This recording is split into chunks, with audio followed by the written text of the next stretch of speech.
హాస్టళ్లను ఆయన ప్రారంభించారు. వీటిలో సుమారు 1200 మంది విద్యార్థులకు వసతి సౌకర్యాలు లభించనున్నాయి. ప్రస్తుతం ఓయూలో ఉన్న 25 హాస్టళ్లతో పాటు ఈ కొత్త భవనాల వల్ల విద్యార్థుల వసతి సమస్యల కొంతవరకు పరిష్కారం కానున్నాయి. గిరిజన సంక్షేమ శాఖ సహాయంతో మరో 2 కొత్త హాస్టళ్లకు కూడా సీఎం శంకుస్థాపన చేశారు.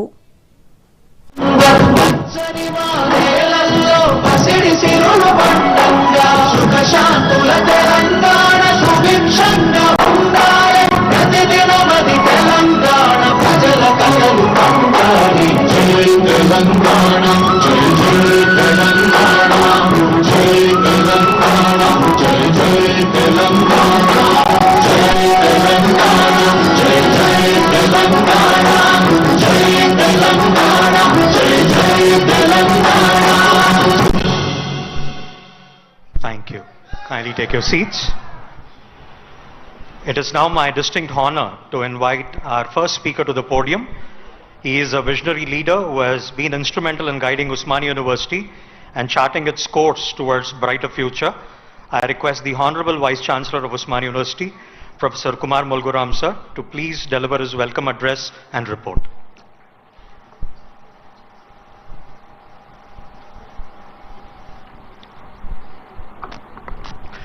అందరికీ నమస్కారం. ఓయూ ఉద్యోగులు, విద్యార్థులు, పూర్వ విద్యార్థులు, ఉద్యోగుల తరపున ఉస్మానియా విశ్వవిద్యాలయానికి వచ్చేసిన గౌరవ ముఖ్యమంత్రి శ్రీ యనమల రేవంత్ రెడ్డి గారికి స్వాగతం, సుస్వాగతం.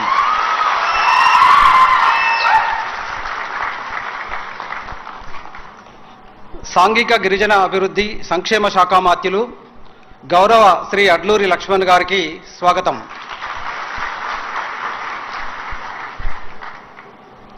విద్యాశాఖ కార్యదర్శి శ్రీమతి డాక్టర్ యోగితా రాణా ఐఏఎస్ గారు, commissioner collegiate education Shrimati Shri Devasena IAS గారికి స్వాగతం. అట్లాగే గౌరవ రిజిస్ట్రార్ గారు professor G Naresh Reddy, OSD to vice chancellor S Jitendra Kumar Nayak గారు, అలాగే అతిథులు, ముందు కూర్చున్న అతిథులందరికీ కూడా నమస్కారం. ఆయా ఫ్యాకల్టీ డీన్స్, ప్రిన్సిపల్స్, విగాధిపతులు, board of studies chairmans, directors, విశ్రాంత అధ్యాపకులు, ఓయూ బోధనా బోధనేతర సంఘాల ప్రతినిధులు, పూర్వ విద్యార్థులు, అధ్యాపకులు, ఉద్యోగులు, పరిశోధకులు, మీడియా ప్రతినిధులు అందరికీ నా యొక్క నమస్కారం.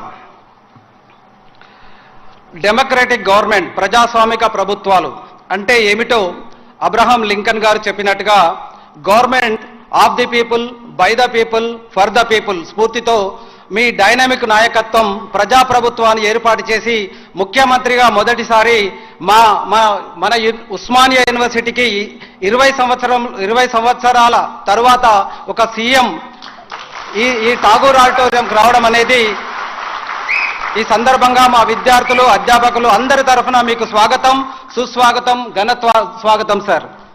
మీ స్ఫూర్తివంతకమైన నాయకత్వంలో ఏర్పడిన ప్రజాప్రభుత్వం దేశంలోనే ప్రతిష్టాత్మకమైన 108 సంవత్సరాల ఓయూకు నన్ను వీసీగా నియమించినందుకు ముఖ్యంగా మీకు, మన ప్రభుత్వానికి ముందుగా హృదయపూర్వక కృతజ్ఞతలు సార్.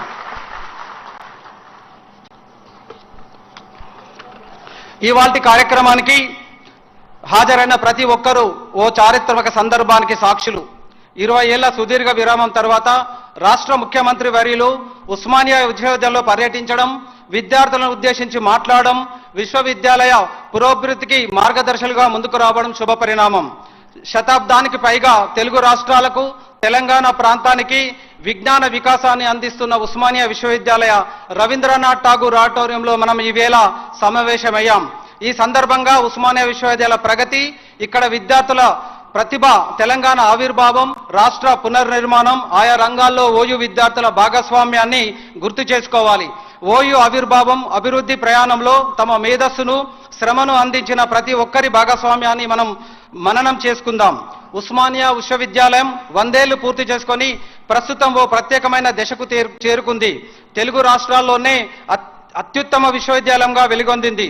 దేశంలో 7వ పురాతన విశ్వవిద్యాలయంగా పేరొందింది. ఆధునిక పోటీ ప్రపంచాన్ని ఎదుర్కొంటూ నిలబడగలుగుతుంది. అయితే మళ్ళీ దశలోకి ఓయూ మళ్లించాల్సిన ఆవశ్యకతను మనందరిపైన ఉన్నది. నైపుణ్యాలను అందిపుచ్చుకొని మార్కెట్కు అనుగుణంగా విద్యార్థులను తీర్చిదిద్దాల్సిన బాధ్యతను అధ్యాపకులుగా మనమందరం తీసుకోవాలి. గ్రామీణ పేద బలహీన వర్గాల విద్యార్థులు ఉద్యోగాలు సాధించే దిశగా ఆధునిక సాంకేతికతకు తర్ఫీదుకు సిద్ధం చేస్తున్నాం. గత 10 నెలలుగా సార్ ఏ యూనివర్సిటీ అయినా అభివృద్ధి చెందాలంటే ముఖ్యంగా 4 పిల్లర్స్ పైన ఆధారపడుతుంది. ఒకటి strong and quality academics. So దీనిపైన మేము ఫోకస్ చేశాం సార్. అట్లాగే రెండవది ఏంటంటే quality research, publications, patent, citations, దీనిపైన అందరు ఫ్యాకల్టీకి అవగాహన కలిగించాము. మూడవది ఏంటంటే సార్ పేటెంట్ ఇన్నోవేషన్. సో ఏ విశ్వవిద్యాలయమైనా పేటెంట్స్ అంటే ఇన్నోవేషన్ లేకుండా ముందుకెళ్ళలేం కాబట్టి పేటెంట్స్ ఇన్నోవేషన్స్ పైన కూడా మేము ఫోకస్ చేశాం. నాలుగవది ఏంటంటే సార్ ఇన్ఫ్రాస్ట్రక్చర్, దీనిపైన కూడా ఈక్వల్ గా ప్రియారిటీ ఇచ్చుకుంటూ హాస్టల్స్ అట్లాగే క్లాస్ రూమ్ కాంప్లెక్సెస్ ఇట్లాంటి వాటి కూడా మేము ఫోకస్ చేస్తున్నాం. సో గత 10 నెలలుగా వివిధ కార్యక్రమాలు మేము ఉస్మానియా యూనివర్సిటీలో జరపడం జరిగింది. సంఘ సంస్కర్తలు, భారత రాజ్యాంగ నిర్మాత డాక్టర్ బాబాసాహెబ్ అంబేద్కర్